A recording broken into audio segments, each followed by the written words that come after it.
إن الحمد لله نحمده ونستعينه ونستغفره ونعوذ بالله من شرور أنفسنا ومن سيئات أعمالنا من يهده الله فلا مضل له ومن يضلل فلا هادي له وأشهد أن لا إله إلا الله وحده لا شريك له وأشهد أن محمدا عبده ورسوله أما بعد فإن خير الحديث كتاب الله وخير الهدي هدي محمد صلى الله عليه وسلم وشر الأمور محدثاتها وكل محدثة بدعة وكل بدعة ضلالة وكل ضلالة في النار من يطع الله ورسوله فقد رشد واهتدى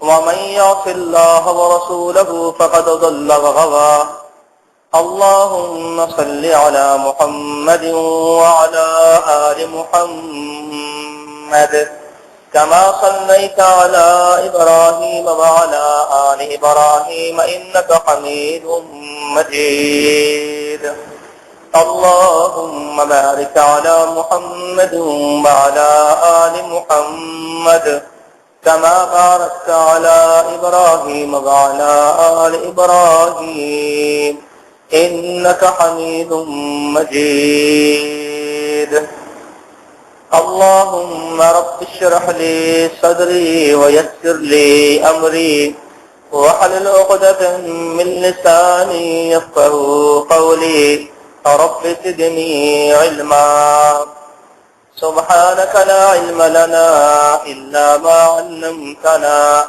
إنك أنت العليم الحكيم أعوذ بالله من الشيطان الرجيم وما آتيتم من زكاة تريدون وجه الله فأولئك هم المضعفون.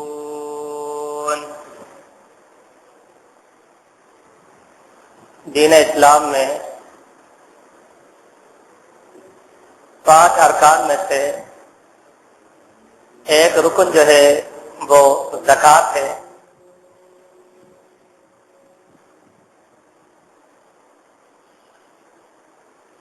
زکوٰۃ کی فرضیت، زکوٰۃ کا وجوب نماز کی فرضیت کی طرح، روزے کی فرضیت کی طرح اور حج کی فرضیت کی طرح کتاب و سنت سے ثابت ہے، اجماع امت سے ثابت ہے. جس طرح نماز، روزے اور حج کا منکر، انکار کرنے والا دائرہ اسلام سے خارج ہے، اسی طرح زکوٰۃ کا منکر، زکوٰۃ کا انکار کرنے والا اسلام سے خارج ہے، کافر ہے، مرتد ہے، واجب القتل ہے.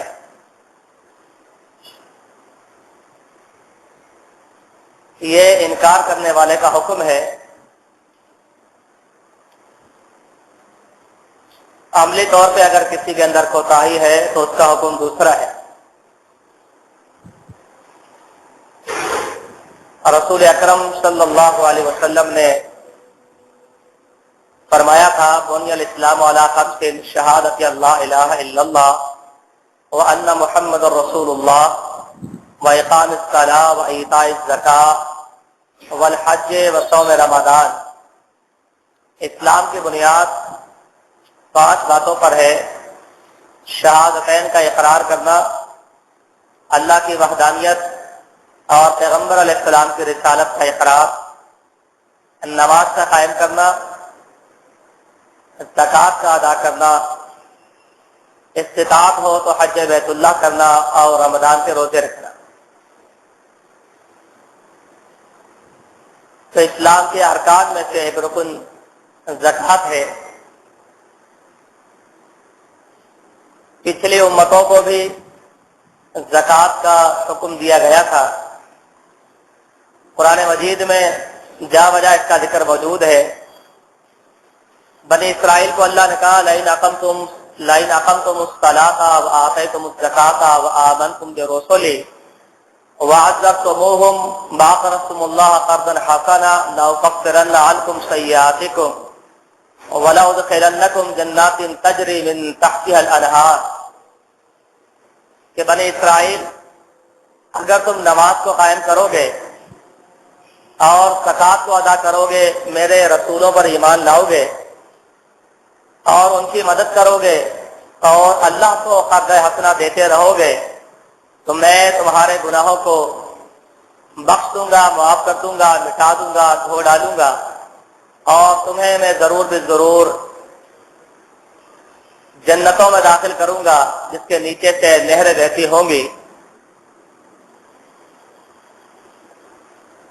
بنی اسرائیل کے بارے میں ہی اللہ نے ذکر کیا، وَإِذَا أَخَذْنَا مِيثَاقَ بَنِي إِسْرَائِيلَ لَا تَعْبُدُوا إِلَّا اللَّهَ وَبِالْوَالِدَيْنِ إِحْسَانًا وَذِي الْقُرْبَى وَالْيَتَامَى وَالْمَسَاكِينِ وَقُولُوا لِلنَّاسِ حُسْنًا وَأَقِيمُوا الصَّلَاةَ وَآتُوا الزَّكَاةَ۔ اسماعیل علیہ السلام کے بارے میں قرآن مجید کے اندر یہ بات موجود ہے، کانا یأمر اہلہ بالصلاۃ والزکاۃ وکان عند ربہ مرضیہ، کہ اسماعیل علیہ السلام اپنے گھر والوں کو نماز کا اور زکوٰۃ کی ادائیگی کا حکم دیا کرتے تھے اور وہ اپنے رب کے نزدیک محبوب بندوں میں سے تھے، پسندیدہ بندوں میں سے تھے۔ ابراہیم علیہ السلام، اسحاق علیہ السلام، یعقوب علیہ السلام اور دیگر انبیاء کا اللہ نے ذکر فرمایا اور آخر میں کہا وَأَوْحَيْنَا إِلَيْهِمْ فِعْلَ الْخَيْرَاتِ وَإِقَامِ الصَّلَاةِ وَإِيتَاءِ الزَّكَاةِ وَكَانُوا لَنَا عَابِدِينَ، کہ یہ ہمارے بندے تھے جن کو ہم نے وحی کی تھی نیکی کے کام کرنے کی وحی کی تھی، الہام کیا تھا، حکم دیا تھا اور اس بات کا ہم نے حکم دیا تھا کہ وہ نماز کو قائم کریں گے، زکوٰۃ کو ادا کریں گے اور وہ ہمارے عبادت گزار بندوں میں سے تھے۔ عیسیٰ علیہ السلام کے بارے میں بھی قرآن کہتا ہے کہ انہوں نے کہا انی عبد اللہ آتانی الکتاب وجعلنی نبیا وجعلنی مبارکا اینما کنت واوصانی بالصلاۃ والزکاۃ ما دمت حیا، کہ اللہ رب العالمین نے مجھے نبی بنایا ہے، میں اللہ کا بندہ ہوں، مجھے کتاب دی ہے، مجھے جہاں بھی میں چلا جاؤں برکت میرے ساتھ ہوتی ہے اور مجھے حکم دیا ہے کہ جب تک زندہ رہو زکوٰۃ ادا کرتے رہو اور نماز قائم کرتے رہو۔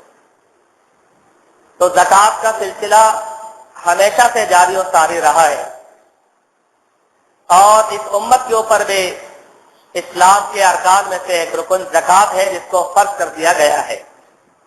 قرآن مجید میں کم و بیش نماز کے ساتھ 82 مقامات پر زکوٰۃ کا ذکر ملتا ہے۔ نماز کے ساتھ تقریباً 82 مقامات پر اللہ رب العالمین نے زکوٰۃ کا ذکر کیا ہے۔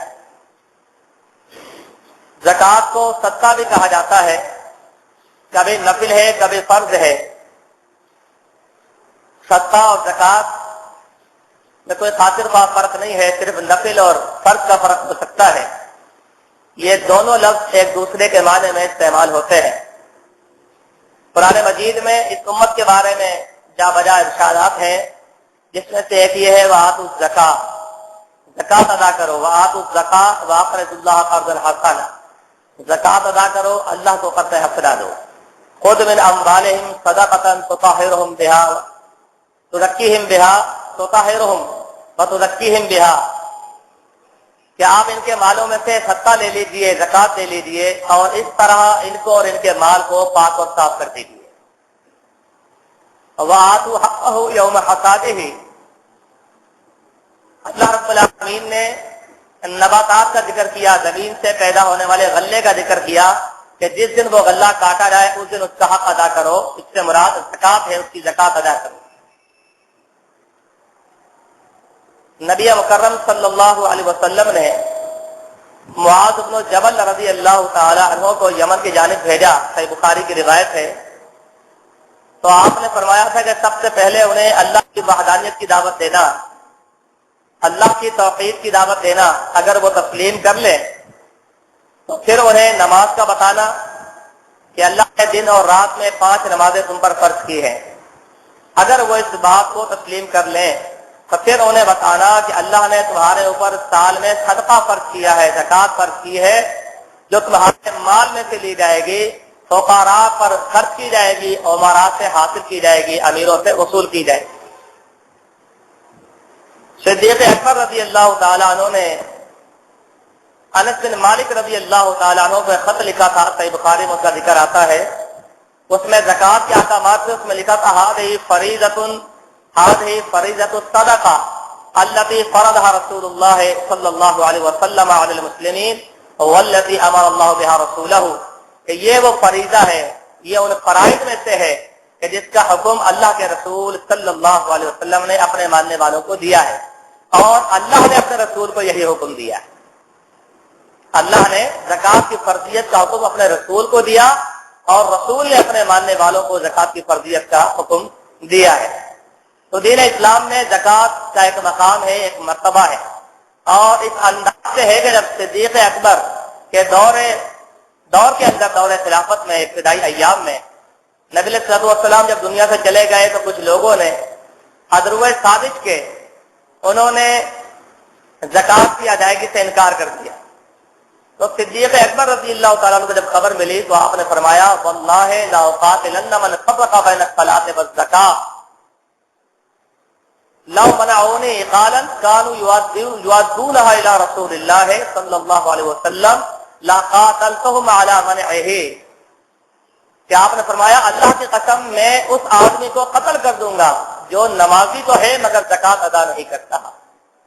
نماز میں اور زکوٰۃ میں ادائیگی کے اعتبار سے فرق ڈالتا ہے کہ ایک کام کرتا ہے دوسرا کام کرنے کو تیار نہیں ہوتا، میں اس سے قتال کروں گا، میں اس سے جہاد کروں گا، جہاد کی شکایت کروں گا، حتیٰ کہ اگر اس نے ایک رسی یا ایک اونٹنی کا بچہ جو نبی علیہ السلام کو دیا کرتا تھا اور آج مجھے دینے سے انکار کرے گا تو میں اتنے مسئلے پر بھی اس کو قتل کر دوں گا۔ اور اس پر صحابہ کرام کا پھر اجماع ہو گیا کہ واقعتاً جو نماز پڑھتا ہو مگر زکوٰۃ کا انکاری ہو، زکوٰۃ ادا نہ کرے، زکوٰۃ میں رکاوٹ ڈالے، اس شخص کو قتل کیا جائے گا۔ اور صدیق اکبر رضی اللہ تعالیٰ عنہ کی یہ فراست تھی، کیونکہ اگر زکوٰۃ ختم ہو جاتی تو بیت المال ختم ہو جاتا، اور بیت المال ختم ہو جاتا تو پھر دین کا کام، چلتا ہوا کام رک جاتا، نہ مساجد ہوتے، نہ مدارس ہوتے، نہ دین کے دعات اور مبلغین ہوتے، نہ واعظین اور علماء ہوتے۔ تو وہ ایک سازش تھی کہ اس چیز کو روک دیا جائے، کیونکہ دین اسلام میں شروع سے یہ بات بتلائی جاتی رہی ہے کہ خرچ کرو، خرچ کرو، خرچ کرو، اور اس کو جہاد فی سبیل اللہ سے تعبیر کیا گیا۔ تو تمہارا مال خرچ کرنا یہ جہاد فی سبیل اللہ ہے، اور مومن کا کام یہ ہے کہ ان اللہ اشتری من المؤمنین انفسهم واموالهم بان لهم الجنہ، کہ مومن کی جان اور مومن کا مال اس نے اللہ کو دے دیا ہے اور اس کے بدلے میں وہ اللہ سے جنت کا سودا کرتا ہے۔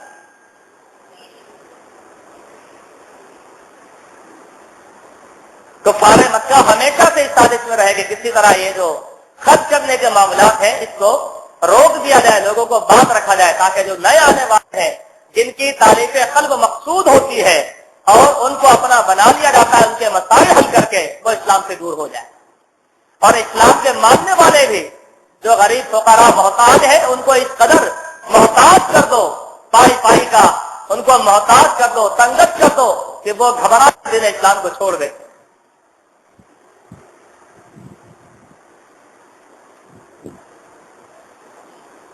اسی لیے جب ان سے کہا جاتا خرچ کرو اللہ کے راستے میں، اللہ کا مال ہے، تو وہ مذاق اڑاتے، کہتے تھے انطعم من لو یشاء اللہ اطعما، کیا ہم ان لوگوں کو کھانا کھلائیں جن کو اگر اللہ چاہتا تو خود ہی کھلا دیتا نا؟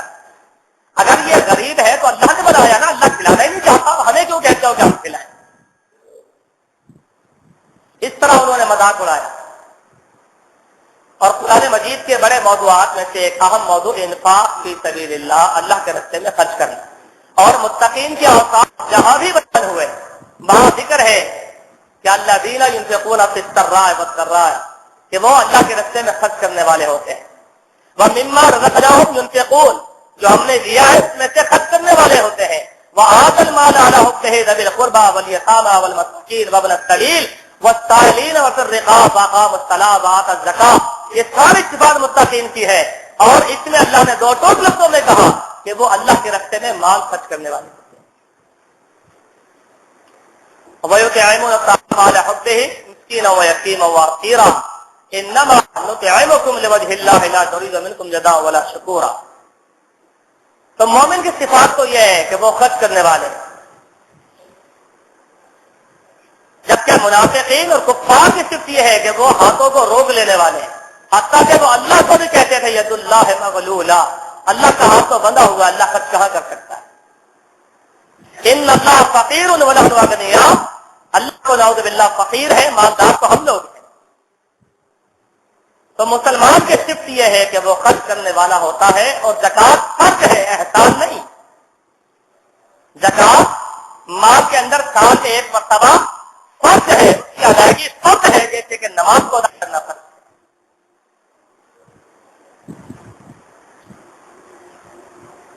اصطلاحاً اور شرعاً زکوٰۃ کی تعریف کیوں کی جاتی ہے کہ آپ کے مال میں سے ایک مخصوص حصہ جو سالانہ ہم ادا کرتے ہیں اللہ کے راستے میں، اس چیز کو زکوٰۃ سے اور صدقہ سے تاثر کیا جاتا ہے.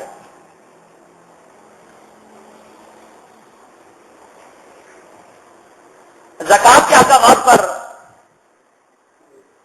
فضائل ہیں، اس کی تفصیل ہے. آج کے خطبہ جمعہ میں اس کو ہم حسب توفیق کوشش کرتے ہیں. بہت سے سوالات ہیں کہ آج اس چیز کو سمیٹ دیا جائے. اس میں سے یہ بات ہمیں یاد رکھنی چاہیے کہ زکوٰۃ ایک ایسا عمل ہے، جیسے ہم نماز کے بارے میں فضائل سنتے ہیں، ہم روزے کے بارے میں فضائل سنتے ہیں، ہم رات کے جاگنے کے بارے میں، تلاوت قرآن کے بارے میں فضائل سنتے ہیں. اسی طرح زکوٰۃ کے بارے میں بھی فضائل یہ کہتے ہیں کہ جنت میں لے جانے والا عمل جہاں دیگر اعمال ہیں، اس میں سے ایک عمل آپ کی زکوٰۃ کی ادائیگی ہے. نبی علیہ الصلوۃ والسلام کے پاس ایک شخص آیا، اس نے کہا اللہ کے پیغمبر ایسا عمل بتائیے کہ جب میں وہ عمل کروں تو میں جنت میں داخل ہو جاؤں. آپ نے فرمایا کہ یہ تو بہت اہم ضرورت ہے کہ جنت کا سودا تم کرو، جنت کے بارے میں تمہیں پتہ چلے جنت میں کیسے جاؤ گے، یہ تو بڑے کام کی بات تم نے پوچھی. فرمایا تعبد اللہ ولا تشرک بہ شیئا، اللہ کی عبادت کرو، اور اللہ کی عبادت کا حق یہ ہے کہ اس کے ساتھ کسی کو شریک نہ کرو. وتقیم الصلاۃ، نماز کو قائم کرو، وتؤتی الزکاۃ، زکوٰۃ کو ادا کرو، وتصل الرحم، اور صلہ رحمی کرو. تو یہ جنت کا سودا ہے، زکوٰۃ کی ادائیگی کرنا، یہ میرے بھائی جنت کا سودا ہے. نبی علیہ الصلوۃ والسلام کے بعد ایک شخص آیا، مشہور حدیث ہے صحیح بخاری کی، اس نے احکام شریعت پوچھے. آپ نے فرمایا نماز ہے، روزہ ہے، زکوٰۃ ہے. وہ جانے لگا تو آپ نے فرمایا، وہ یہ کہہ کے جانے لگا کہ میں نہ اس سے زیادہ کروں گا نہ اس سے کم کروں گا. تو آپ نے فرمایا جنتی آدمی دیکھنا چاہتے ہو تو اس آدمی کو دیکھ لو جو ان باتوں پر عمل کر کے جنت میں داخل ہو جائے گا جو میں نے اس کو بتلا دی ہے. تو اس میں ایک چیز زکوٰۃ ہے. تو زکوٰۃ میرے دوستوں بزرگوں ساتھیوں جنت کا سودا ہے. نبی علیہ السلام نے فرمایا اتقوا اللہ ربکم، لوگوں اللہ سے ڈرو جو تمہارا رب ہے. وصلوا خمسکم، 5 نمازیں اللہ نے فرض کی ہے وہ ادا کیا کرو. وصوموا شہرکم، رمضان کے مہینے کے روزے رکھا کرو. وآتوا زکاۃ اموالکم، اور زکوٰۃ تمہارے مال کے فرض ہے، زکوٰۃ ادا کیا کرو. وأطیعوا ذا امرکم، تمہارے صاحب حیثیت جو لوگ ہیں، تمہارے جو حکمران ہیں، جو دین کے مطابق تم کو چلاتے ہیں، ان کی اطاعت کرو. تدخلوا جنت ربکم، تو یہ سات کام کر کے تم جنت میں داخل ہو جاؤ. زکوٰۃ وہ چیز ہے جس سے انسان کے مال میں اضافہ ہوتا ہے. ہم میں سے کون نہیں چاہتا؟ جس طرح ہم چاہتے ہیں جنت میں جائیں، اسی طرح ہماری تمنا یہ ہے کہ ہمارے مال میں اضافہ ہو، مال بڑھے. ہر آدمی کی تمنا ہے، کیا عالم کیا غیر عالم، کیا بڑا کیا چھوٹا، کیا اعلیٰ کیا ادنا، سب کی تمنا ہے کہ کسی طرح مال میں اضافہ ہونا چاہیے، مال میں برکت ہونی چاہیے. اللہ نے قرآن مجید میں فرمایا وَمَا آتَيْتُم مِّن زَكَاةٍ تُرِيدُونَ وَجْهَ اللَّهِ فَأُولَٰئِكَ هُمُ الْمُضْعِفُونَ، جو تم زکات دیتے ہو اللہ کے راستے میں اور چاہتے ہو کہ اللہ راضی ہو جائے، تو بس تمہارا یہی عمل ایسا ہے جو تمہارے نیکیوں میں تمہارے مال میں اضافے کا باعث ہے. تمہاری نیکیوں بھی اس سے دگنی ہو جائیں گی اور تمہارے مال بھی اس سے بڑھ جائیں گے. تو زکات وہ عمل ہے جس سے انسان کی نیکیوں میں اجر و ثواب میں اضافہ ہوتا ہے اور اس کے مال میں اضافہ ہوتا ہے. اور نبی علیہ الصلوۃ والسلام نے فرمایا مسلم کی روایت ما نقصت صدقۃ من مال، صدقہ کرنے سے تمہارے مال میں کوئی کمی نہیں آتی، صدقہ تمہارے مال میں کمی نہیں کرتا. مما انفقتم من شیء فهو يخلفه وهو خیر الرازقین، بدل اگر دکھائی دیتا ہے کہ خرچ تو ہو رہا ہے، کم تو ہو رہا ہے، تو اللہ نے کہا کہ جو دے رہے ہو وہ ذخیرہ ہو رہا ہے. کل جب اللہ کی بارگاہ میں جاؤ گے تو ہو سکتا ہے ایک کھجور تمہیں اتنی بڑی بنا کے واپس کی جائے جتنا بڑا احد پہاڑ. ایک کھجور کو اللہ اس قدر پالتا ہے جیسے تم گھوڑے کے بچے کو پالتے ہو. جب احد پہاڑ کے برابر تمہاری ایک کھجور اللہ واپس کر دے تو ذخیرہ ہو رہا ہے. اللہ رب العالمین تمہارے اکاؤنٹ میں اس کو شمار کر رہا ہے, گن رہا ہے, وہ لکھا ہوا ہے.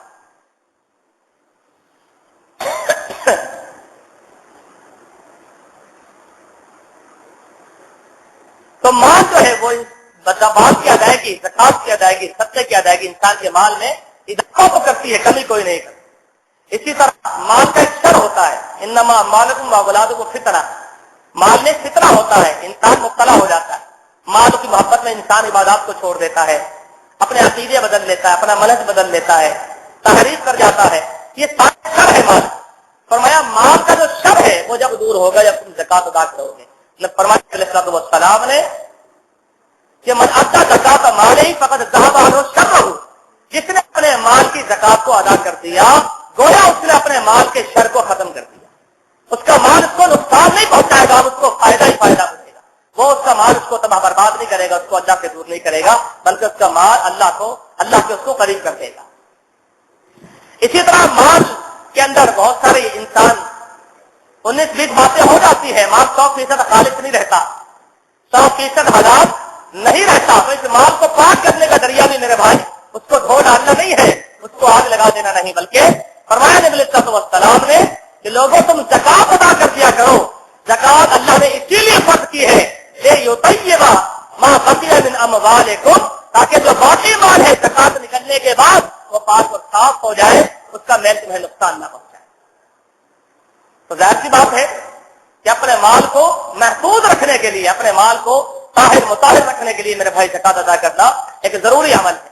اسی طرح نبی علیہ السلام کی ایک حدیث آتی ہے, اگر یہ حاصل غیر ہی ہے اور اس میں علماء کا اختلاف ہے, صحیح ترغیب کے اندر موجود ہے. فرمایا حسنوا اموالکم بالزکات, لوگوں اپنے مال کو محفوظ کرنا چاہتے ہو کہ جل نہ جائے, چوری نہ ہو جائے, ڈکیتی نہ ہو جائے, کوئی لوٹ نہ لے, کوئی چھین نہ لے, تو جب زکات کا ٹائم ہو جائے تو اپنے مال کی زکات ادا کر دیا کرو. اللہ تمہارے مال کی حفاظت فرمائے. انسان کتنی تجوریوں کا اہتمام کرتا ہے, کتنے بینک میں لاکر لیتا ہے, لیکن سب سے بہترین نسخہ سارے نسخے دھرے کے دھرے رہ جاتے ہیں, چوری ہوتی ہے, ڈکیتی ہوتی ہے. مگر اللہ رب العالمین اس بات پر قادر ہے کہ اگر ہم نے اس کو راضی کر دیا ہمارے مال کی وہ حفاظت کر سکتا ہے. فرمایا اپنے مال کی حفاظت کرو, زکات کو ادا کرو. اللہ حاضر القیام, تو یہ اس کے فضائل ہیں اور بہت سارے اس کے فضائل ہیں. اب اس میں سے یہ ہے کہ کچھ لوگ اگر زکات نہ دیں, ان کا حکم بالکل واضح ہے, میں نے شروع میں بتایا منکر ہے. اگر کوئی شخص منکر ہے تو وہ تو کافر ہے, دائرہ اسلام سے خارج ہے. اگر ویسے اس کے اندر سستی ہے, جیسے وہ نماز کے اندر سستی کر جاتا ہے, جیسے وہ روزے کے اندر سستی کر جاتا ہے, کبھی ہاں اور کبھی نہ, کبھی آج کی کھاٹ کی ہوتی ہے 160 کی, اس طرح کوئی معاملہ اس کا پایا جاتا ہے تو اس کے لیے بڑی سخت وعید ہے. قرآن مجید میں اللہ نے کہا والذین یکنزون الذهب والفضة ولا ينفقون في سبيل الله فبشرهم بعذاب أليم يوم يحمى عليها في نار جهنم فتقضى بها جباههم وجنوبهم وظهورهم هذا ما كنزتم لأنفسكم فذوقوا ما كنتم تكنزون. فرمایا وہ لوگ جو سونے چاندی کا ذخیرہ کر کے رکھتے ہیں, خزانے جمع کرتے ہیں, ڈھیر جمع کر کے رکھتے ہیں, کنز بنا کے رکھتے ہیں, مال و دولت کو سمیٹ کے رکھتے ہیں سونے چاندی کی شکل میں, اور اللہ کے راستے میں خرچ نہیں کرتے, ان کو دردناک عذاب کی وعید سنا دو. انہیں کہہ دو کہ تم جہنم میں جا کر دردناک عذاب برداشت کرو گے, اور قیامت کے دن تمہارے اسی سونے کو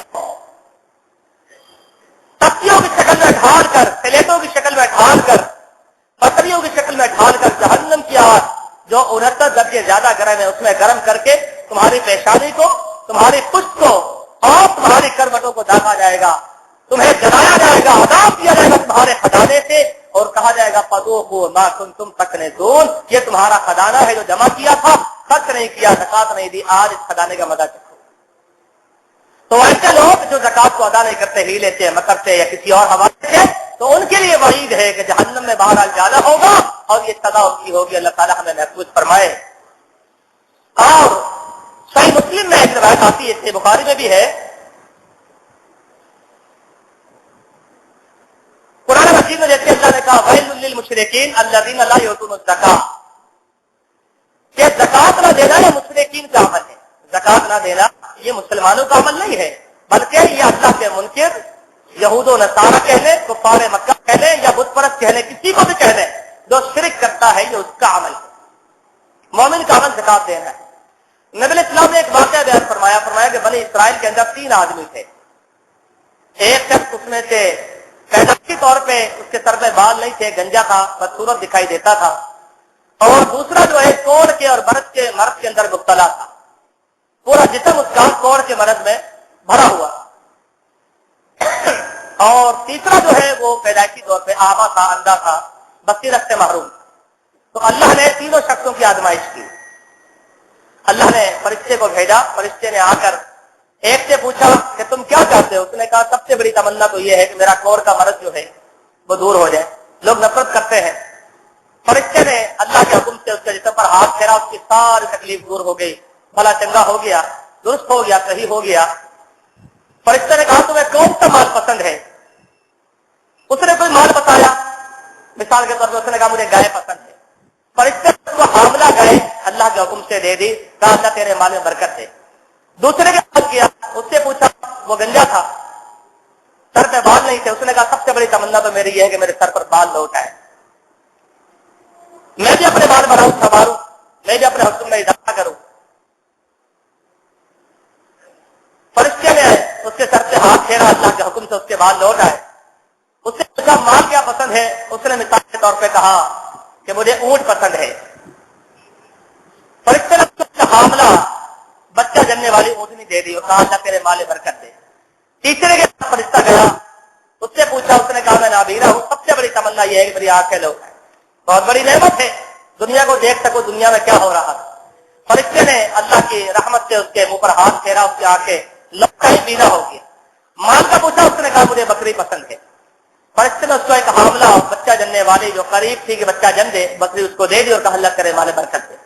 کچھ عرصے کے بعد جب وہ لوگ شہر ہو گئے، مال جمع کر کر کے اونٹ والے کے اونٹ بن گئے، اونٹ ہی اونٹ ہو گئے، بارہ بن گیا، گائے والے کی گائے کا بارہ بن گیا، بکری والے نے بکریاں سنبھال لی، مال دولت کی فراوانی ہو گئی. اللہ نے پھر فرشتے کو بھیجا کہ مسکین آدمی کی شکل میں، فقیر آدمی کی شکل میں. اس نے پہلے آدمی سے کہا کوڑی سے گئے مجھے اللہ کے نام پر کچھ دے دو، اللہ نے تمہیں بڑا مال دیا ہے، ایک گائے مجھے بھی دے دو. اللہ نے تمہیں دیا ہے اور میں تو تمہیں جانتا ہوں کہ تم کوڑ کے مرض میں مبتلا تھے، بڑے پریشان تھے، اللہ نے رحم کیا، اور تم فقیر محتاج تھے، کچھ بھی نہیں تھا. کہنے لگا کہ نہیں جاؤ اپنا کام کرو، میں تو جدی پشتی مالدار ہوں، مجھے آج تو کوئی بیماری ہوئی. یہ ہے فَكَفَرَتْ بِأَنْعُمِ اللَّهِ فَأَذَاقَهَا اللَّهُ لِبَاسَ الْجُوعِ وَالْخَوْفِ. ایک بچی کا اللہ نے مثال دی نا کہ اللہ کی نعمتوں کا اس نے انکار کیا، اللہ نے اس کو محتاج بنا دیا، پائی کا محتاج کر دیا. آج ہمارے بھی یہ چل رہا، نعمتوں کا انکار چل رہا.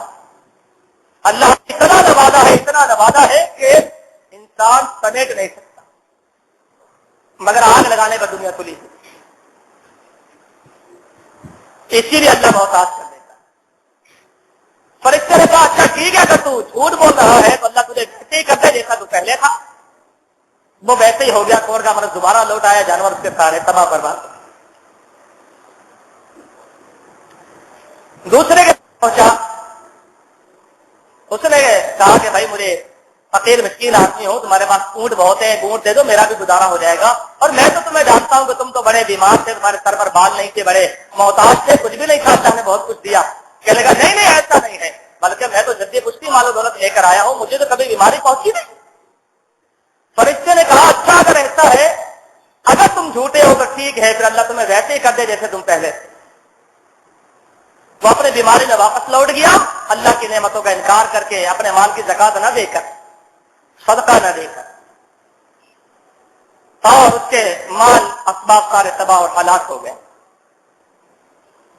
پھر وہ نوجوان آدمی کے پاس آیا جو آج بھی اس سے کہا کہ بھائی مجھے اتنی بکریاں، ایک بکری دے دو، میرا گزارا ہو جائے گا. اور میں تمہیں جانتا ہوں کہ تم ایسے اور ایسے تھے، تمہاری تو آنکھیں بھی نہیں تھی، مال بھی نہیں تھا. اس نے کہا ہاں صحیح کہا تم نے کہ میں واقعی اندھا تھا، اللہ نے مجھے آنکھیں عطا کی ہے، میرے پاس مال نہیں تھا، اللہ نے مجھے مال بھی عطا کر دیا، یہ میرا کیا، تو اللہ کا مال ہے، جتنا تم لے جا سکتے ہو لے جاؤ، سارا تمہارا ہی مال۔ فرشتوں نے کہا، فرشتے نے کہا کہ مجھے اللہ نے آزمانے کے لیے بھیجا تھا، اللہ تیرے مال میں برکت دے، اور اس کا مال بھی محفوظ رہا، بیماری بھی لوٹ کر نہ آئی۔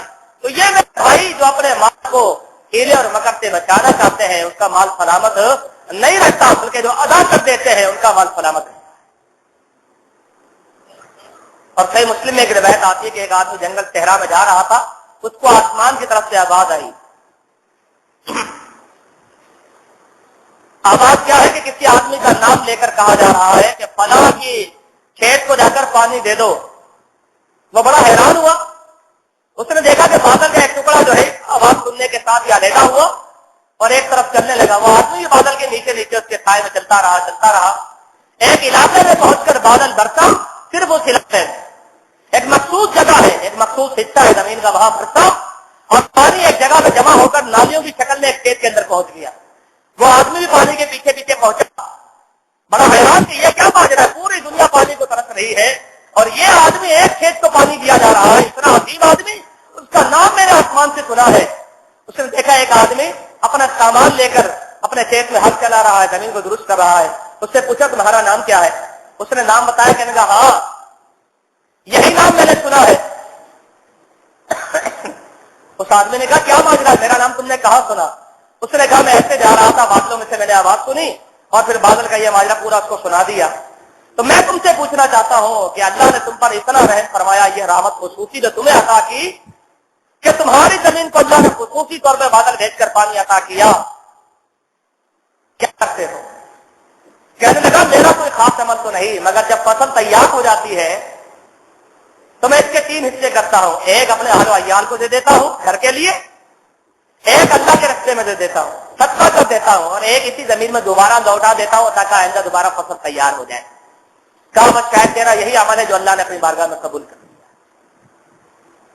تو میرے بھائی خرچ کر دینے سے چیز سلامت رہتی ہے، روک لینے سے نہیں۔ قرآن مجید اٹھا کے دیکھیے، سورہ قلم میں اللہ نے کہا انا بلوناہم کما بلونا اصحاب الجنہ اذ اقسموا لیصرمنها مصبحین ولا یستثنون فطاف علیہا طائف من ربک وهم نائمون فاصبحت کالصریم فتنادوا مصبحین ان اغدوا علی حرثکم ان کنتم صارمین فانطلقوا وهم یتخافتون الا يدخلنها اليوم علیکم مسکین۔ یہ پورے آج پڑھتے چلے جائیے، اس کا ایک باپ والے کا ہے کہ باپ جو تھا بڑا اچھا تھا، جب باپ مر گیا مسکینوں کو دینے والا، بیمار کو سر پہ ہاتھ رکھنے والا، یتیموں کو دینے والا مر گیا، تو اولاد نے کہا کہ بھائی ابا جان کا تو دماغ بھی ایسے تھا، ماں سارا ختم کر دیتے، ہم ایسا کرتے ہیں رات کو ہی کہاں سے لیں گے اپنی فصل کو، مسکین تاکہ ہمارے پاس داخل اللہ یدخلنہ اليوم علیکم مسکین، مسکین نہ آئے، بس سرگوشیاں کر رہے تھے، اور انہوں نے استثناء بھی نہیں کیا کہ چلو تھوڑا سا تو نکال دیں گے اللہ کے راستے میں۔ پھر کیا ہوا؟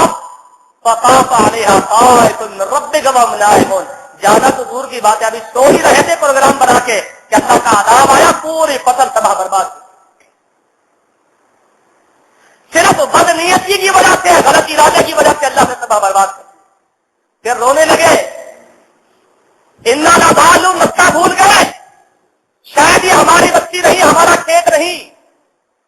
درمیانے بھائی نے کہا الم اقل لکم لولا تسبحون، میں نے نہیں کہا تھا اللہ کی حمد و ثنا کرو، اللہ کو راضی رکھو؟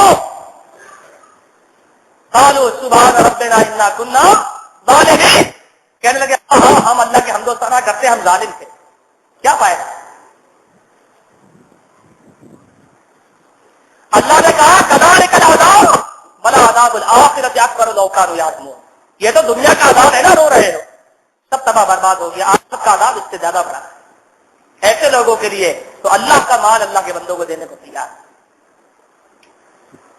اس سے متعدد مثالیں ہیں۔ بہرحال تو میرے بھائی فرضیت زکوٰۃ یہ اس کا ادا کرنا انتہائی ضروری ہے، اس کے بغیر میرے بھائی کسی بندے کی نجات نہیں ہے۔ اب یہ ہے کہ زکوٰۃ کے احکامات ہیں، اس میں سے یاد رکھیے کہ زکوٰۃ کب فرض ہوتی ہے، کتنے مال میں ہوتی ہے اور کتنی ادا کرنا ہوتی ہے۔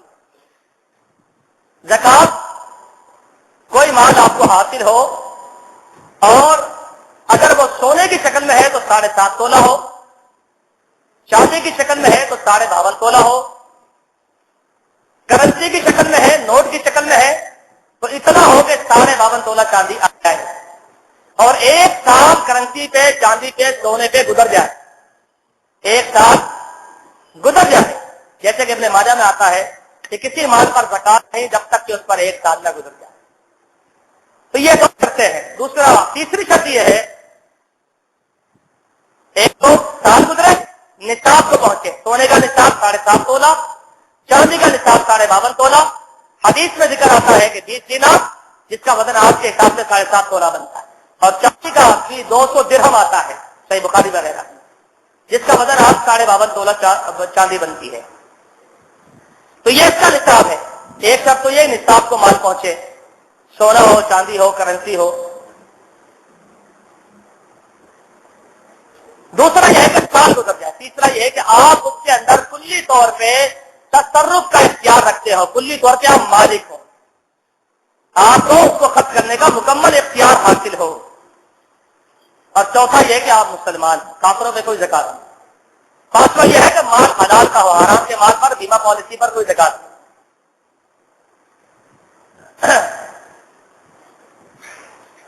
تو یہ 4-5 شرطیں ہیں جس کو دیکھ لیا جائے۔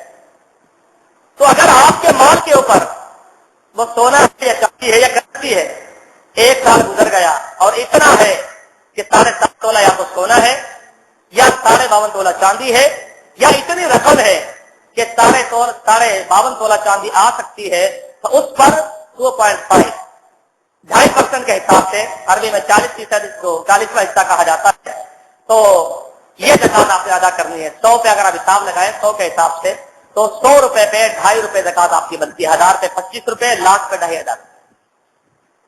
تو آپ اس کی قیمت لگوا لیجیے، اور جو یاد رکھیے کہ زکات دیتے ہوئے وہ قیمت لگائی جائے گی جو چل رہی ہو، یعنی کہ جب آپ نے چیز خریدی تھی 10 سال پہلے، اس دور کا حساب نہیں، جو قیمت چل رہی ہوگی اس وقت کی قیمت آپ لگا کر اس کی زکات 2.5 کے حساب سے ادا کریں۔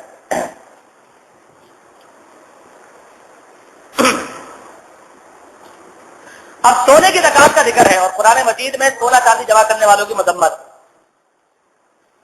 اب سونا کسی بھی شکل میں ہو، ہمارا یہ جو مسئلہ اٹھایا جاتا ہے کہ جی زیورات میں زکات ہے یا نہیں ہے تو کیا ہر سال ہے یا نہیں، یہ ہر سال ہی مسئلہ اٹھتا ہے ہمارے۔ اگرچہ فقہاء کی یہ بحث موجود ہے، مگر ان کی یہ تمام بحوث، تمام جد و جہد جو ہے لا حاصل ہے، اس کا کوئی فائدہ نہیں، کیونکہ شریعت یہ نہیں کہتی کہ اس شکل میں ہو تو نہ دو۔ جتنی روایتیں پیش کی جاتی ہے کہ جی پہننے والے زیورات میں زکات نہیں ہے، وہ ساری جھوٹی ہے، منگڑت ہے، موضوعات میں۔ سونا کسی بھی شکل میں ہو اس پر زکات ہے، سونا کسی بھی شکل میں ہو اس پر زکات ہے، شرط یہ ہے کہ وہ نصاب کو پہنچے۔ اب یہاں سوال ہی پیدا ہوتا ہے کہ کچھ روایتوں میں ذکر آتا ہے کہ سیدہ عائشہ نے چھپے پہنے ہوئے تھے چاندی کے، ام سلمہ کے بارے میں آتا ہے کہ وہ بالیاں پہنی ہوئی تھی یا کنگن پہنے ہوئی تھی، کسی اور عورت کے بارے میں آتا ہے کہ وہ آئی تو اس کی بچی کے ہاتھ میں 2 موٹے موٹے کنگن تھے۔ یہ سارے ابو داؤد کی روایت ہے، اور نبی صلی اللہ علیہ وسلم نے فرمایا کہ اگر تم اس کی زکات نہیں دیتی تو تمہیں جہنم میں لے جانے کے لیے یہی کافی۔ تو کیا ایک انگوٹھی پر، ایک بالی پر، ایک لاکٹ کے اوپر بھی زکات دینی چاہیے؟ یہ مسئلہ ہے۔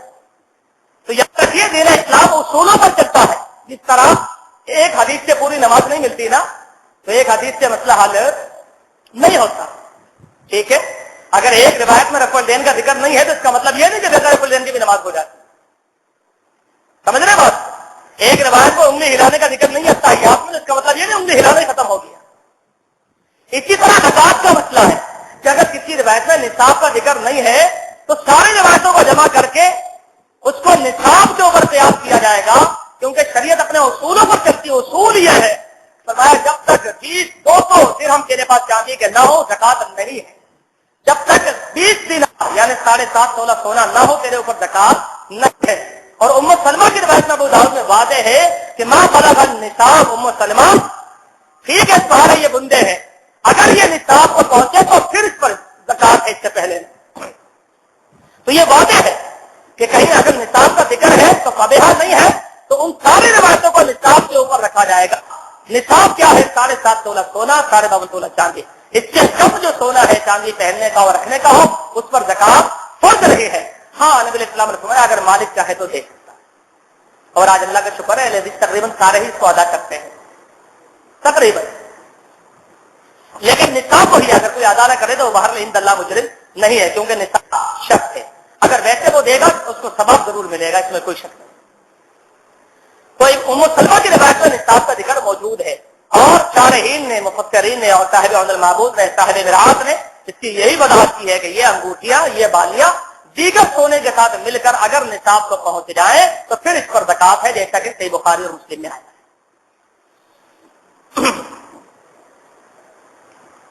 تو زیورات پر زکات جو ہے وہ ادا کرنی چاہیے اور ہر سال ادا کرنی چاہیے. اب یہاں سوال ہی پیدا ہوتا ہے, کہتے ہیں لو جی بات یہ ہے کہ زکات دینے کے لیے تو پیسے نہیں ہے, آپ کیا کریں بالی بیچ دیں. تو اگر آپ بالی بیچیں گے تو اگلے سال جو گندا بیچنا پڑ جائے گا, پھر کچھ اور بیچنا پڑ جائے گا, نت بیچنی پڑ جائے گی, لاکٹ بیچنا پڑ جائے گا, ہمارا تو سونا ہی ختم ہو جائے. تو میرے بھائی یہ حیلہ ہے, یہ مکر ہے. ہزاروں خواہشات کے اوپر لاکھوں روپیہ خرچ کرتا ہے انسان, 100 پہ 2.5 روپے اس سے نہیں نکلتے. اگر یہی روش ہے تو پھر انتظار کیجیے کہ ہمیں وہ وعید سنائی جائے جو قرآن مجید میں اللہ نے کہی کہ سونا چاندی جمع کرنے والوں کو دردناک عذاب کی وعید سنا. ٹھیک ہے, اگر نہیں رکھا تو بیچیے سونا. آخر غریب کا بھی تو دل چاہتا ہے میں ابھی تو پہنوں. تمہاری بیوی تو پہننے کو تیار ہے, تمہارے پاس زکات دینے کے لیے پیسہ نہیں ہے, تمہیں غریب کا خیال نہیں آتا. اگر اس کو خبر ملی کہ تیرے گھر میں 20 تولے سونا موجود ہے مگر زکات دینے کے لیے کھلے پیسے نہیں ہیں, تو اس لیے زکات نہیں دیتا, وہ تجھے بددعائیں نہیں دے گا. تو یہ ہیلا ہے, مکر ہے, غریب پیسے نہیں ہمارے پاس, سونا ہم بیچیں گے نہیں. یہی سونا کل قیامت کے دن گرم کر کے اس سے داغ آ جائے گا. یہ پیسے تو ہاتھ چلا ہے نا, صحابہ کرام تو ڈلی دیا کرتے تھے, کیوں نہیں دیتے؟ بالیاں دیا کرتی تھی امہات المؤمنین, بالیاں کیوں نہیں دیتے سونا زکات؟ تو سونا ہی دیا جائے گا اگر پیسے نہیں ہے, اس میں کوئی گنجائش نہیں ہے. سونا ختم ہوتا ہے تو ہو جائے اچھا, زکات سے مستثنا ہو جائیں, آپ کی جان چھوٹ جائے گی. 7.5 تولہ سے کم ہو جائے گا, آپ سے زکات ختم ہو جائے گی خود بخود, آپ کی ٹینشنیں دور ہو جائیں گی. پھر زکات کے دیگر مسائل میں سے میں نے بہت سارے مسائل نوٹ کیے, بس جلدی سے ذرا یہ سن لیجیے. ایک تو یہ ہے کہ مقروض کی زکات, ایک آدمی قرضے میں دبا ہوا ہے. یہ سوال عام طور پہ آتا ہے کہ بھائی قرضے میں دبے میں اب کیا کرنا ہے. حالانکہ چھوٹا موٹا قرضہ تو نبی علیہ السلام بھی لے لیا کرتے تھے, دے بھی دیا کرتے. آپ دنیا سے گئے تو آپ کی زرا جو گروی رکھی ہوئی تھی, تو ہمارے قربانی کے مسئلے میں, عقیقے کے مسئلے میں اور زکات کے مسئلے میں بڑی آرام سے لوگ کہہ دیتے ہیں ہم تو قرضے میں دبے. اور مولوی صاحب بھی کہتے ہیں کہ نہیں قربانی قرضہ لے کے تو نہیں کرنی چاہیے, جبکہ صحیح دعوے کا مطلب ہے کہ قرضہ لے کے قربانی کر سکتے ہیں. کیونکہ دنیا کا آپ قرضہ لے کر سکتے ہیں, اللہ کا کام کیوں نہیں کرتے؟ ہو سکتا ہے اللہ کی رحمت آپ کو حاصل ہو جائے, سارے قرضے ادا ہو جائے. اگر زیادہ بچ جائے تو نہ لے, مگر معمولی انداز سے تو لیا جا سکتا ہے. دنیا تو چلتی قرضوں پہ ہے. یہ کون سا مسئلہ ہے برابر کہ سارے کام کرنے کو تیار, عید کی شاپنگ کرنے کو تیار, جب عقیقے کی باری آئے تو یہ ہمارے پاس تو پیسے ہی نہیں ہے, قرضہ ہم لے نہیں سکتے. مولوی صاحب نے کہا یہ اللہ کی رحمت کے دروازے کو بند کرنے والی بات. ہاں اگر زیادہ مقروض ہو تو نہ لو, مگر اللہ کے بندوں اگر معمولی معاملات ہے ایسے دنیا کے معاملات پر انجام دیتے ہو تو یہ تو اللہ کی رحمت کے حصول کے ذرائع ہے, اس کا دروازہ کیوں بند کرتے ہیں؟ جبکہ ام المؤمنین کا فتویٰ بھی آپ کو دے دیا جاتا ہے. تو ایک آدمی قرضے میں دبا, اس کی 2 صورتیں ہیں. اگر اتنا قرضہ ہے کہ اگر وہ قرضہ ادا کرے گا تو سارا مال اس کا ختم ہو جائے, تو ایسے آدمی کو پہلے قرضہ ادا کرنا چاہیے. جب قرضہ ادا کر دے گا تو مال ختم ہو جائے گا, زکات ختم ہو جائے گی, خود زکات ہے ہی نہیں. اور اگر کم قرضہ ہے تو وہ قرضے کی رقم نکال لے, پھر دیکھے کہ کتنی رقم بچی, کتنا مال بچا, کتنا سونا, کتنا چاندی, جو بھی ہے مال تجارت وغیرہ جو بھی. سمجھ رہے بات؟ ایک تو یہ ہے کہ قرضہ اور زکات برابر ہے, قرضہ دے گا تو زکات ختم ہو جائے گی. ایک یہ ہے کہ قرضہ اس نے نکال دیا, اب وہ اپنے مال کو دیکھے, اگر مال اتنا ہے کہ 7.5 تولہ سونا ہے یا 52.5 تولہ چاندی اس سے آ سکتی ہے تو پھر زکات دے دے, ورنہ زکات ختم ہو جائے گی خود. اگر اتنے پیسے ہیں ہی نہیں اس کے بعد تو بات ختم ہو گئی. قرضہ ادا کر دے, اللہ خیر سے.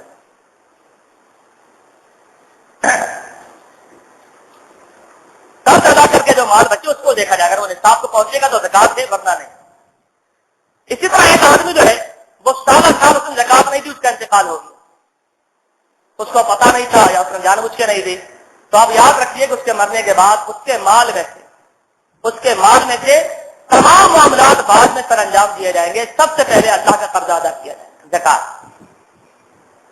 من بعد وصیۃ توصون بها او دین،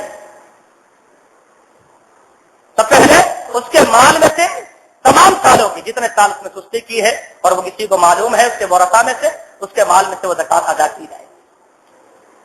اب اگر اس کا مال ہی نہیں ہے پھر کہاں سے دیں گے؟ ظاہر سی بات ہے، اس کے بعد مال ہی نہیں ہے، اس کی زکات ہوتی نہیں ہے۔ تو بلا وجہ لوگ سوال کر دیتے ہیں کہ بھائی مال نہیں ہے اس کا پھر کیا کریں؟ بھائی اس کی زکات تو نہیں ہے، زکات تو مال پر ہوتی ہے نا، مال ہوگا تو اسی میں سے نکال دیں گے، نہیں ہے تو زکات بھی نہیں ہے۔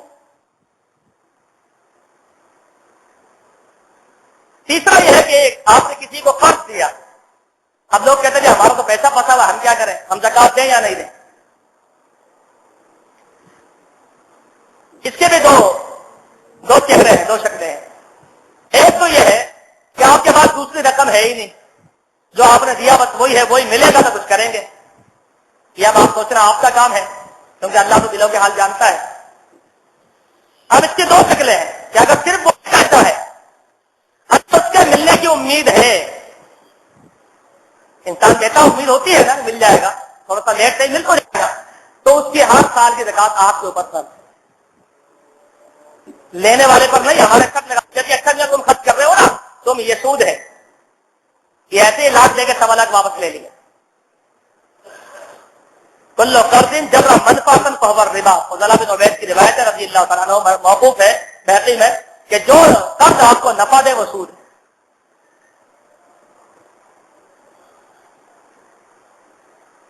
تو اگر ملنے کی امید ہے خرچے کی اور وہ اتنا ہے، نصاب کو پہنچتا ہے، 52.5 تولہ چاندی والے نصاب کو پہنچتا ہے، تو آپ ہر سال اس کی زکات دینے کے پابند ہیں، کیونکہ پیسہ آپ کا ہے۔ اور آپ کا پیسہ ڈوب گیا، بندہ لے کر بھاگ گیا، کوئی امید نہیں، پھر اس کی زکات آپ پر نہیں ہے۔ ہاں جب وہ مل جائے گا، جس دن وہ مل جائے گا اسی دن آپ نے اس کی 1 سال کی زکات ادا کرنی ہے، چاہے وہ 10 سال کے بعد ملے۔ موطا امام مالک میں اس پر فتویٰ موجود ہے، عمر بن عبد العزیز رحمہ اللہ کا اور دیگر تابعین کا، اور غالباً سیدنا عثمان سے بھی یہ روایت ملتی ہے۔ اگر ڈوب گیا قبضہ اور وہ اتنا ہے کہ نصاب کو پہنچتا ہے، تو وہ جس دن ملے گا، 10 سال بعد، 5 سال بعد، 2 سال بعد، تو 1 سال کی زکات آپ اسی دن ادا کر دیں۔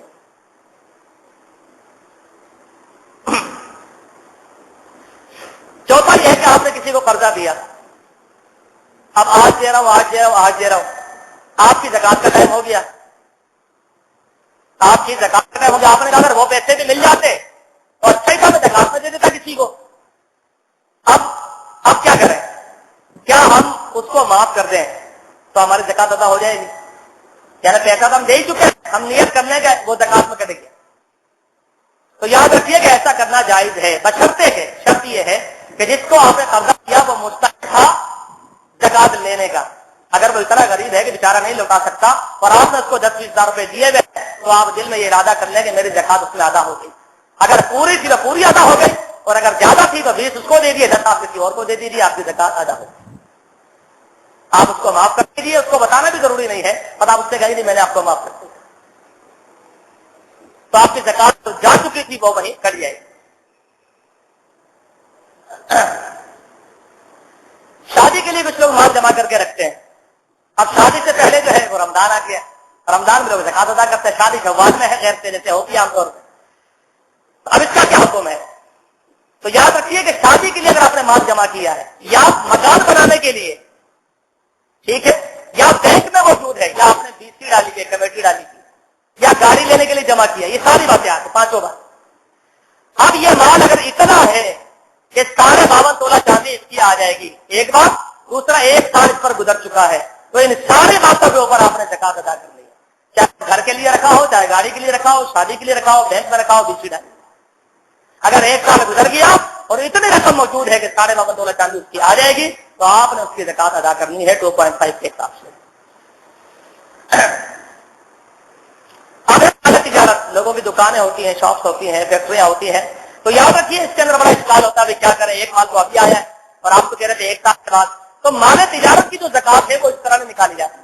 مال تجارت کا حساب یاد رکھیے یہ ہے، کوئی بھی دکان ہو، پرچون کی ہو یا کسی اور چیز کی ہو، کہ آپ نے جب کاروبار شروع کیا وہ تاریخ آپ کے ذہن میں ہوتی ہے، اس کے بعد مال آتا رہا جاتا رہا آتا رہا جاتا رہا، ایسے ہوتا ہے۔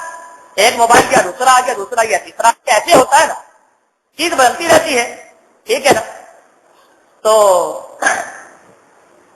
اب جب آپ نے کاروبار شروع کیا وہ، اور وہاں سے لے کے قبر حساب سے 1 سال تک کا آپ حساب رکھیں۔ اب جب سال پورا ہو جائے گا کاروبار شروع کیے تھے، اب آپ یہ دیکھیں کہ دکان میں کتنا مال ہے، دکان میں کتنا مال اس کا آپ لکھیں، اس کا اماؤنٹ آپ نوٹ کر لیں، ٹھیک ہے، ایک بات۔ دوسرا، اگر آپ کے پاس کوئی کیش پیسے پڑے ہوئے ہیں، گھر کے اندر ہے، بینک میں ہے، کہیں بھی رکھے ہوئے آپ نے، وہ بھی اس میں شامل کر کے ایڈ کر دیں آپ۔ 2 باتیں ہو گئی۔ تیسرا، اس میں وہ ایڈ کر دیں جو آپ نے کسی کو ادھار دیا تھا اور اس سے لینا ہے۔ مال ادھار دیتا ہے نا انسان، پیسے لینا ہوتے ہیں اور ملنے کی امید ہوتی ہے، تو وہ پیسہ بھی اس میں شامل کرنا۔ یہ تینوں رقم آپ جمع کر لیں، مال جو بچا ہوا ہے وہ، جو پیسے گھر میں پڑے ہیں بینک میں وہ، اور جو لوگوں سے لینے وہ، تینوں ٹوٹل کر لیں اور اس میں سے وہ مائنس کرتے ہیں، لیس کرتے ہیں جو آپ نے کسی کو دینا ہے۔ جو آپ نے مال کسی کو ادھار دیا پیسے دینے وہ اس میں سے مائنس کرتے ہیں، پھر جو بچے، اور اگر وہ اتنا ہو کہ سارے بابا سونا چاندی آ جائے گی تو آپ اس کی زکات دیں، بالکل سیدھا سا حساب، 2.5% کے حساب سے اس کی آپ زکات دے دیں۔ اگر خرچ ہو گیا، گھر بن گیا، شادی کر لی، ٹھیک ہے جی، کپڑے بنا لیے، کوئی بات نہیں، خرچ تو ہوتا ہی ہے، پیسہ رکھنے کے لیے تو نہیں ہوتا۔ اگر رہ گیا ہے تو 3 چیزیں جمع کر کے اس میں سے جو دینا ہے وہ مائنس کر دیں جو بچے، اور وہ اتنا ہو کہ سارے بابا سونا چاندی آ جائے گی تو اس میں سے آپ زکات دیں۔ اب تو بہت ساری چیزیں چل گئی ہیں سونے چاندی کے علاوہ، اس کے بارے میں پوچھا جاتا ہے کہ اس پر زکات ہے یا نہیں ہے۔ سمندر سے بھی نکالی جاتی ہے بہت ساری چیزیں، ہیرے جواہرات، فلاں فلاں فلاں، بہت ساری چیزیں ہیں نا۔ یہ پتھر اتنے قسم کی آپ پر بڑے مہنگی مہنگی چیزیں بھی سونے کو پیچھے چھوڑ جاتی ہیں بسا اوقات۔ تو یاد رکھیے صرف سونے چاندی کا ذکر ملتا ہے، دیگر معدنیات کے اوپر زکات کا کوئی ذکر ہمیں نہیں ملتا۔ اگر وہ پہننے کے لیے ہے، استعمال کے لیے، اس میں کوئی زکات نہیں۔ ہاں اگر وہ مال تجارت ہے، اگر وہ مال تجارت، جیسے موبائل آپ سیل کر رہے ہیں تو موبائل پہ زکات ہوگی پھر آپ کی اس کی آمدنی پہ، تو وہ مال تجارت جب بن جائے گا، پتھر سیل کرتے ہیں، ماربل کا کام کرتے ہیں، آپ کپن کا کام کرتے ہیں، فیروزہ کا کام کرتے ہیں، تو اس کی آمدنی پر آپ کو زکات ادا کرنا ہو۔ آخر میں جتنا مال بچے گا وہ مال لگا لیجیے، جتنے پیسے بچے وہ لگا لیجیے، جو لینا ہے وہ لگا لیجیے، جمع کر کے وہ مائنس کر کے جو دینا ہے اس کی طرح زکات ادا کر دیجیے۔ تو جب تک وہ استعمال میں ہے، جب تک نہیں، جب وہ مال تجارت بن جائے گا پھر اس میں زکات آپ کو دینا پڑے گا۔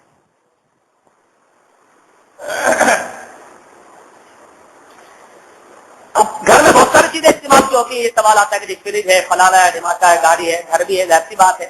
یاد رکھیے سواری کے اوپر، سواری کوئی سی ہو، چاہے وہ ہیلی کاپٹر ہی کیوں نہ ہو، آپ کے پاس جہاز ہی کیوں نہ ہو، آپ کا فراڈو کیوں نہ ہو، آپ کی سواری پر دین اسلام نے کوئی زکات نہیں، آپ کی سواری پر کوئی زکات نہیں۔ آپ کے غلام کے اوپر، اگر غلام آپ نے 2-4 چیزیں رکھے ہوئے ہیں، آپ تو خیر نہیں ہے دو، تو اس پر بھی کوئی زکات نہیں ہے۔ رہائش کے گھر کے اوپر آپ کی کوئی زکات نہیں۔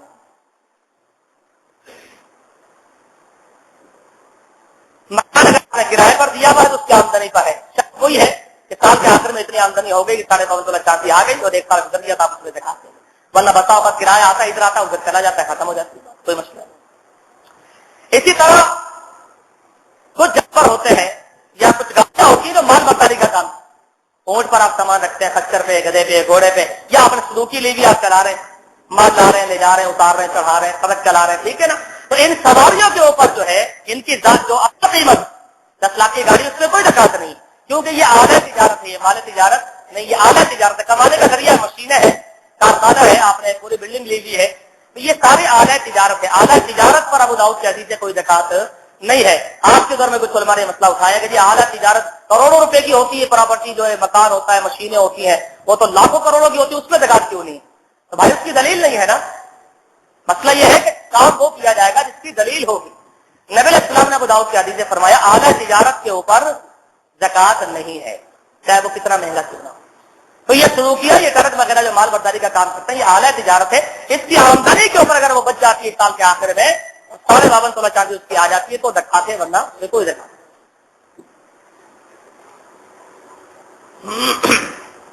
کچھ لوگ یہ سوال کرتے ہیں کہ سونے چاندی کو اگر ملا کر زکات دے دی جائے پھر؟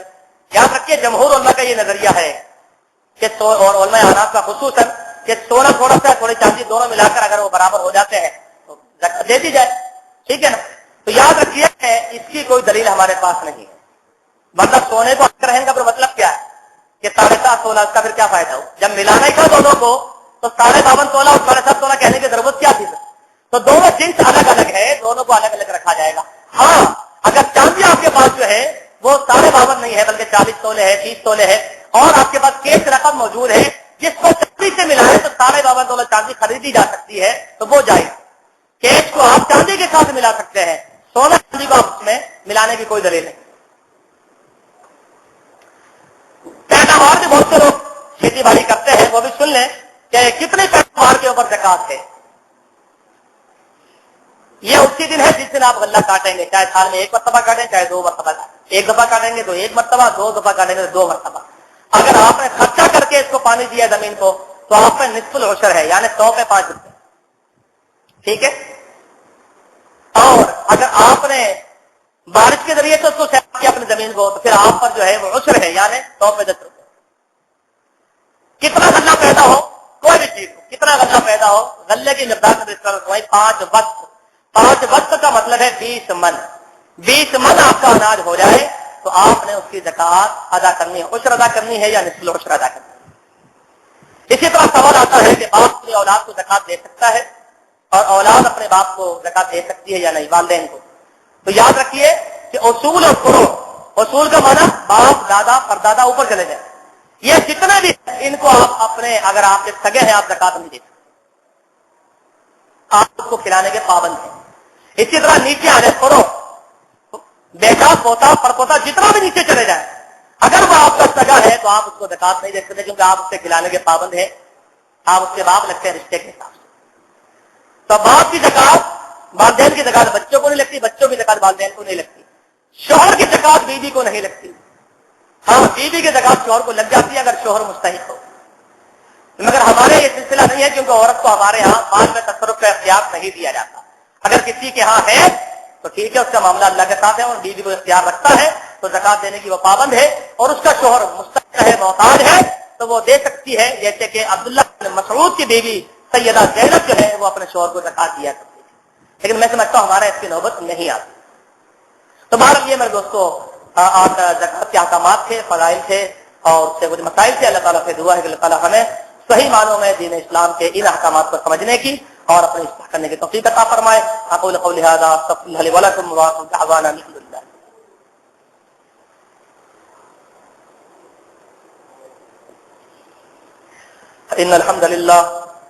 إن الحمد لله نحمده ونستعينه ونستغفره ونعوذ بالله من شرور أنفسنا ومن سيئات أعمالنا، من يهده الله فلا مضل له ومن يضلل فلا هادي له، وأشهد أن لا إله إلا الله وحده لا شريك له، وأشهد أن محمدا عبده ورسوله۔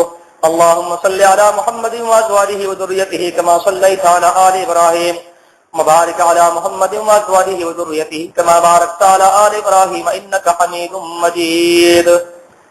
احباب انشاءاللہ اپنے اپنے اموال میں سے زکات، فطرہ اور دیگر عطیات خرچ کریں گے اور کرتے ہی رہتے ہیں، تو جہاں وہ دیگر مدوں کا خیال کرتے ہیں، ادارہ ہادہ، ادارہ فروغ قرآن و سنت آپ اپنا ادارہ ہے، اس کی تمام ایکٹیویٹیز، تمام معاملات آپ کے سامنے ہیں۔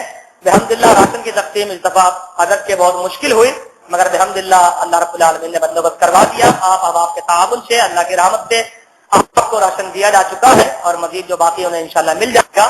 تو یہ سارے معاملات جو ہیں آپ کے تعاون سے اس طرح انجام پاتے ہیں۔ خصوصی طور پہ آپ اپنے الاقرب کے تحت قریب جو ہے وہ قریب تر ہوتا ہے، اس اصول کو مد نظر رکھتے ہوئے ادارے کے ساتھ خصوصی طور پہ اپنے زکات فطرے کے ساتھ تعاون فرمائیں گے۔ اللہ تعالیٰ آپ کو جزائے خیر عطا فرمائے۔ دوسرا احباب کے لیے اعلان ہے کہ آج اسی روڈ پہ، سروس روڈ پہ، ادارے کے بالکل منسلک اور متصل جماعت السنہ پاکستان کے زیر انتظام و انتظام و اہتمام افطار اور ڈنر کا اہتمام ہے۔ احباب انشاءاللہ اس میں شرکت کریں، اور علماء کرام کے انشاءاللہ دروس بھی ہوں گے۔ 5:30 بجے انشاءاللہ آج یہ پروگرام اسی روڈ پہ آپ سے شروع ہو جائے گا، تو تمام احباب جو ہیں اس میں شرکت کریں، دروس سے مستفید ہوں، اور پھر افطار کا سلسلہ مکمل فرما کر ادارے کے جو منتظمین ہیں یا معاونین ہیں ان کے اکاؤنٹ میں ثواب کا بندوبست فرمائے۔ اللہ کو جزائے خیر عطا فرمائے۔